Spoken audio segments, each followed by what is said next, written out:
महायुतीकडून निकालानंतरच्या प्लॅन बी ची चाचपणी। महायुतीमध्ये नसलेल्या पक्षांशी बोलणी सुरू, आवश्यकता असल्यास छोट्या पक्षांना सत्तेत सहभागी करण्याचा प्रयत्न।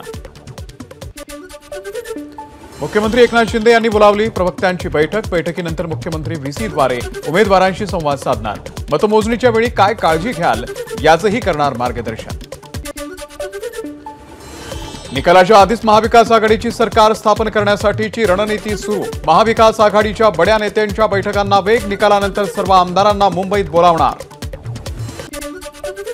विधानसभा निकालीच्या पूर्वी उद्धव ठाकरेंनी साधला उमेदवारांसोबत संवाद।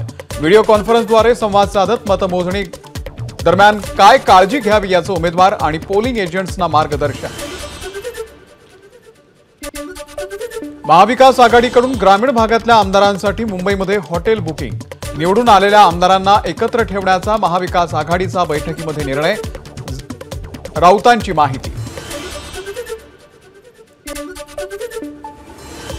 जयंत पाटील उत्तम ड्रायव्हर आहेत, ते उत्तम राज्य चालवू शकतात। खासदार संजय राऊत यांचं सूचक वक्तव्य। राष्ट्रवादी शरदचंद्र पवार पक्षाच्या उमेदवारांची आज ऑनलाईन बैठक। मतमोजणीच्या वेळी घ्यायच्या सतर्कतेसंदर्भात शरद पवार यांचं मार्गदर्शन।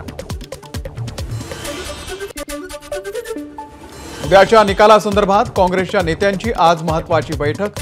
सर्व उमेदवारांशी काँग्रेस नेते ऑनलाईन संवाद साधणार। मतमोजणीच्या वेळी काय काळजी घेतली पाहिजे या संदर्भात सूचना दिल्या जाणार। मुख्यमंत्री पदाच्या शर्यतीत नाही, विजय वडेट्टीवार यांची स्पष्टोक्ती। मुख्यमंत्री कोण याचा निर्णय महाविकास आघाडीचे नेते सामूहिकपणे घेणार असल्याचं वक्तव्य।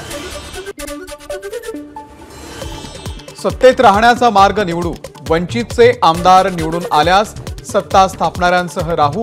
प्रकाश आंबेडकर यांच्याकडून भूमिका स्पष्ट।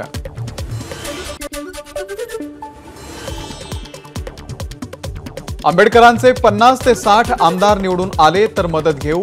आंबेडकर महाविकास आघाडी सोबतच राहतील याचा विश्वास। संजय राऊत यांचं वक्तव्य। एबीपी माझा, उघडा डोळे बघा नीट।